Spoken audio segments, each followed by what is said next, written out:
Why is the U.S. threatening to regain control of the Panama Canal?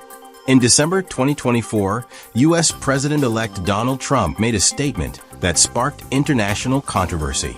He suggested that his administration might consider regaining control of the Panama Canal. During a speech in Florida, Trump openly criticized the toll fees set by the Panama Canal Authority, calling them abusive and detrimental to U.S. interests. He also expressed concerns over China's growing influence in Panama, claiming it could threaten U.S. security and commerce. While this is not an official policy, his comments reignited debates about the geopolitical significance of the Panama Canal. Unless military intervention is considered, it's highly unlikely the U.S. could regain control of the canal it once governed. The U.S. controlled the Panama Canal for 85 years, from its opening in 1914 until 1999. This raises several questions. Who built the Panama Canal and why? Why did the U.S. relinquish control in 1999? And what is Trump really aiming for with these statements? Let's dive into the details. Before the canal's construction, ships traveling between the Atlantic and Pacific Oceans had to navigate the southern tip of the continent, passing through Cape Horn in Chile. This route was not only lengthy, increasing transport costs and time, but also perilous due to harsh weather conditions and treacherous currents. The need for a shorter, safer route became apparent shortly after the Americas' discovery in 1492. However, the global maritime trade boom turned canal construction into a priority. World powers recognized that a faster route between the two oceans could revolutionize commerce and provide strategic advantages. For instance, with the westward expansion and the 1848 acquisition of California during the gold rush, the U.S. had a strategic interest in linking its east and west coasts. This route saved approximately 13,000 kilometers of travel compared to rounding South America. European powers also saw the potential to strengthen trade routes to Asia and Pacific colonies. France, under Ferdinand de Lesseps, launched the first serious attempt to construct the canal in 1881. However, the project faced immense challenges in Panama: dense tropical jungles, deadly diseases like malaria and yellow fever, and the mountainous terrain made progress almost impossible. After significant investments and the deaths of thousands of workers, the project was abandoned in 1889. The U.S. took over construction in 1904, but only after a geopolitical shift. In 1903, Panama, then a Colombian province, sought independence due to tensions over the canal's development and management. Panama wanted to capitalize on its strategic location, but Colombia's government showed no interest in financing or supporting such an ambitious project. When Colombia's Senate rejected negotiations with the U.S. for canal construction rights, relations between Panama and Bogotá soured. Seeing an opportunity, the U.S. intervened diplomatically and militarily, deploying warships to prevent Colombia from quashing Panama's independence movement. This ensured Panama's independence in 1903, after which the new Panamanian government signed a treaty granting the U.S. perpetual control over a strip of land known as the Canal Zone, along with exclusive rights to build and operate the canal. If control was meant to be perpetual, why doesn't the U.S. control the canal today? The canal opened in 1914, 10 years after U.S. construction began.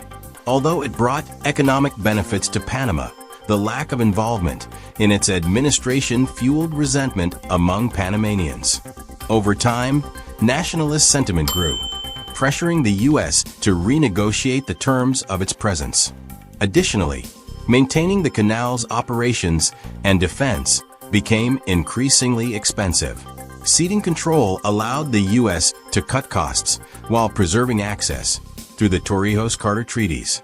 These agreements, signed in 1977, consist of two key components. The first grants the U.S. the right to intervene to ensure the canal remains open and secure, even during global conflicts. This was critical for Washington, as it ensured continued access for trade and naval operations. The second stipulated that the U.S. would transfer full control of the canal to Panama by 1999. This handover was completed as agreed, and since then, Panama has had full sovereignty over the canal. So, can the U.S. legally regain control of the Panama Canal 25 years later? Under the Torrijos-Carter treaties, the U.S. cannot reclaim control of the canal.